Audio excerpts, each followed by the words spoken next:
ठीक हो गया बाबा जी? ठीक है। खुश हो? खुश। अस्सलाम वालेकुम बाबा जी, की हाल ने? हाँ ठीक हो? ठीक। की गल धरू के खड़े डे? तेल मुक गया से। पेट्रोल मुक गया? हाँ चलो तुहानू पेट्रोल दिन्ने आ, इधर लियाओ। हाँ नाल जैकेट नहीं पाई तू? हाँ नहीं जैकेट कोई नहीं। जैकेट भी नहीं है, इधर लियाओ। हाँ खोलो, हाँ पहला तुहानू पा के दिन्ने आ पेट्रोल। बाबे बाजे लार्ज साइज कटो हाँ जैकेट।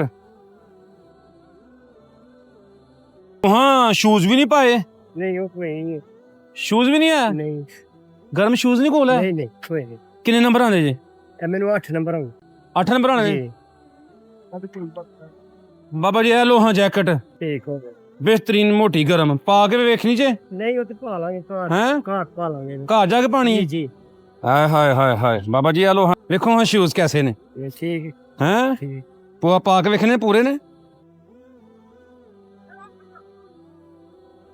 पूरे जिंदाबाद। जलाबा जोड़ा भी दो, जी टोपी भी दो एक नाल बाबे रन।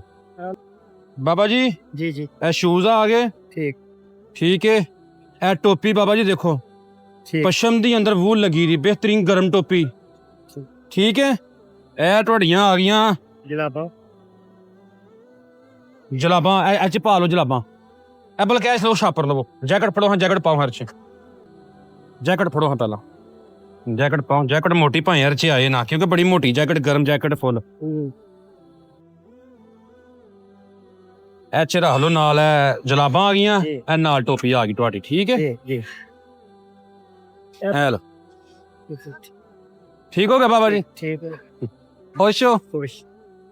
लो फिर अपनी दुआवां जी याद रखियो। ठीक है ए जिहदी तरफों आया ना, ठीक जिहदी तरफों आया ओहदे लई तुहां खसूसी दुआ करनी। ठीक ठीक हो गया? ठीक है। नमाज पढ़ के साथ नमाज पढ़ के उन्हां वास्ते खसूसी दुआ करनी। ठीक।